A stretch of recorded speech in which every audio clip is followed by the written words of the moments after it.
Alright guys, what is up? So, it's been like 5 months, not gonna lie.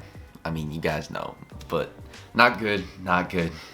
Should have been uploading, but today I'm gonna be doing a little tackle breakdown on Lake Chickamagua. I finished 12th there for the Toyota Series as a co-angler, and kind of just want to break down like each day what I was using and kind of like focus, mostly on the tackle side of things, because this is the Tackle Rat. This is the Tackle Rat YouTube channel. So we are back, and I can't promise anything, but I'm definitely gonna be trying to like lock in on these YouTube videos this summer. Now that I'm done with school, and upload obviously more consistently than I have been.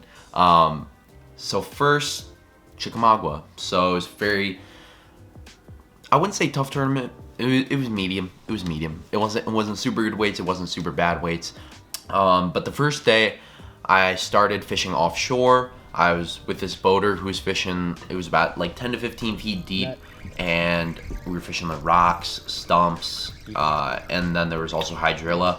And whenever I'm around grass and I'm fishing offshore, I like to keep it very simple. We were kind of like just milling around like this big area, this big flat with all this stuff on it, and you were kind of catching fish like pretty much everywhere. I didn't have the back graph on, so I was kind of like keying in on specific areas, just like looking around, and I could kind of tell where I was getting my bites from in general. But I like to keep it very simple. So when I'm around grass, I like to throw a drop shot and this robo worm. If you guys fish TVAs, this thing is freaking deadly. The 6-inch robo worm in like Margarita Mutilator or Morning Dawn. I think it's just something about like that water clarity they have there on the TVA. If you guys have been to like Guntersville or Chickamagua, it's like stained. It's like almost a little bit like green, similar to the power plant lake that I fish a lot back home called Braidwood. I'm sure you guys, a couple of you guys watching know where that is. But 6-inch robo worm, and then I was throwing, I believe, a quarter, or I mean, honestly, it really didn't matter. It was just like whatever weight I had in the box that was like between like a quarter and 5/16. And then the hook here, I've been playing around with different hooks.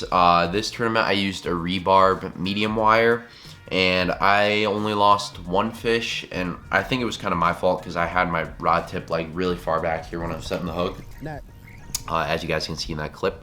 But I've been using the rebarb hook. It's a Gamakatsu, and then like RoboWorm puts their own little keeper on there. So it's a solid hook. And then it's a medium wire, so I want a little bit stiffer rod. It's on the wrong rod right now, actually. I usually throw it on a 703, and then I actually just got this new reel. So I sold my 2000 Daiwa, and I bought this this Stratic, Shimano Stratic. This is not the CI4. This is like it's a 2500, but it's just like the regular Stratic. I don't know what to call it, but it was 200 bucks, solid reel. They had them at Bedford Sales over there in Morris, Illinois, if y'all want to check them out. But I saw them down there, and I was down there right before the tournament, so I just bought it because I needed another spinning reel before that tournament, which ended up helping out a ton. Like if I'd only had one spinning reel, it would have kind of sucked. But yeah, this is a solid reel for sure. And then I had it on the 703. So pretty much, if you guys don't throw Dobbins, that's like pretty much just a 7-foot medium heavy, a little bit heavier spinning rod. With that medium wire hook. That's definitely the way I like to go. And then just very basic 10-pound braid, 10-pound fluorocarbon leader, and I kind of just ran that the whole day pretty much. I was kind of just keeping it above the grass. The reason I like that drop shot when I'm fishing offshore, in that situation when you have that hydrilla, the drop shot is definitely, you can get bit on other baits for sure, but that drop shot is definitely, in my opinion, the most effective, because it's keeping that bait above the grass when you're going through that grass.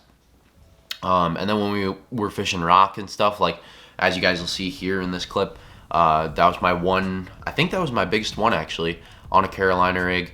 We were fishing this rock point, and it was just straight rocks. So I pitched my Carolina rig out there, took a couple drags, got caught on the rock, as you can see, and then I had kind of like snapped it out of that rock, and that fish ate it. I think that was 2 or 3 pounder, and that was my best day. I had like 12, almost 13 pounds. And then the next day I fished with Justin.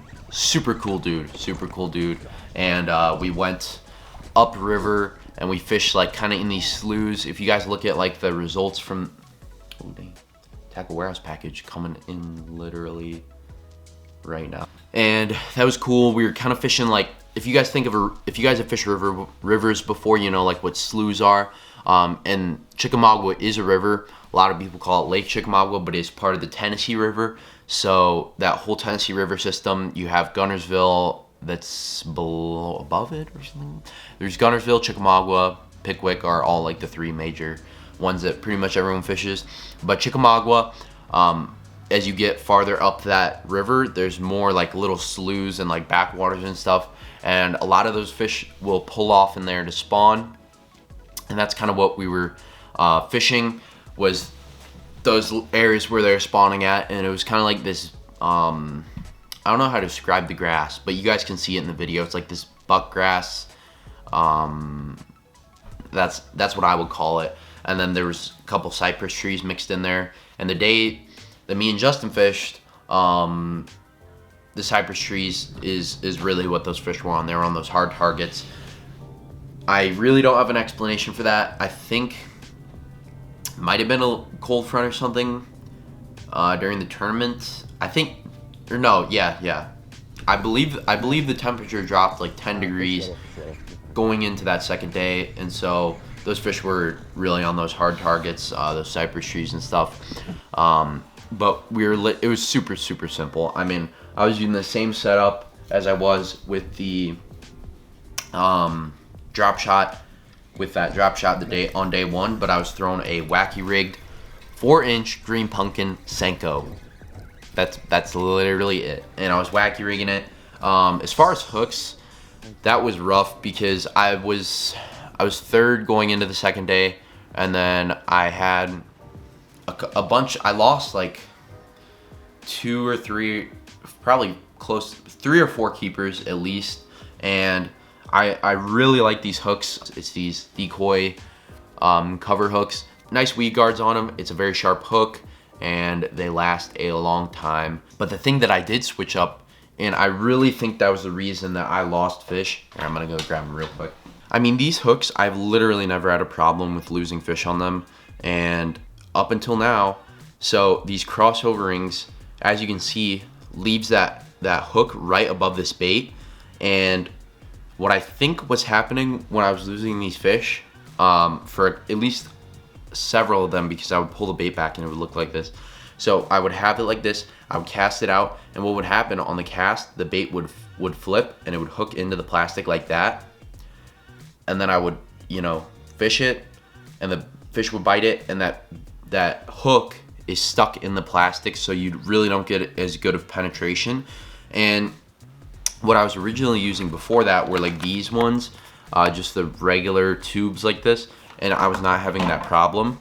But it's a very good presentation with that crossover ring, but that plastic just gets stuck in there. So I conclude that the crossover rings are literally junk, and I'm probably never gonna use them again. So if anyone wants them, just hit me up. But these crossover rings, trash, and I really do think that's the reason I lost those fish that day, because I mean, they were close to the boat. I was using the same setup that I use like all the time, and I've caught a ton of fish on these wacky rigs, and I've never, you lose a fish here and there just because, but that day the fish, I think I lost like 3 or 4 keepers. So there was definitely something wrong with my gear, and I really do believe that was it. But yeah, just a little tip. And then the third day, don't even want to talk about it. I think I was 3rd going into the top 25 on the final day, and I zeroed.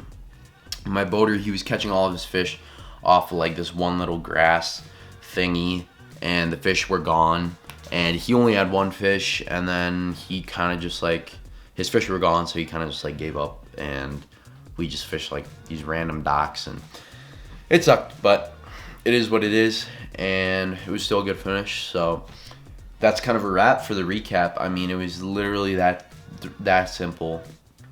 And that's really where I'm at with this whole tackle thing is, you know, just it's really it's simple for tournament fishing. Tournament fishing, being good at tournament fishing, you look at a lot of the top guys, it's just basic stuff. It's just basic stuff, and that's how I got it done this week, or it was a month ago now. This past month ago at Chickamagua, and yeah. And then also, if you guys watch my other YouTube channel, Carter Wajenko Fishing, where I just do like if you guys want to watch my tournament vlogs or just fun fishing and stuff like that, I upload all that stuff over there. But the boat, as you guys know, I bought a boat like 3 months ago now, and that is gonna be back in mid-August. So it kind of sucks. I'm not gonna have that for the summer to use, but it is what it is. Nothing I can do about it, and it's gonna have a fresh dual axle trailer on there, so I'm looking forward to that for sure. So that is a wrap, and hopefully gonna upload some more videos. Gonna get some in this summer, and yeah, hope you guys enjoyed a little recap of Chickamauga.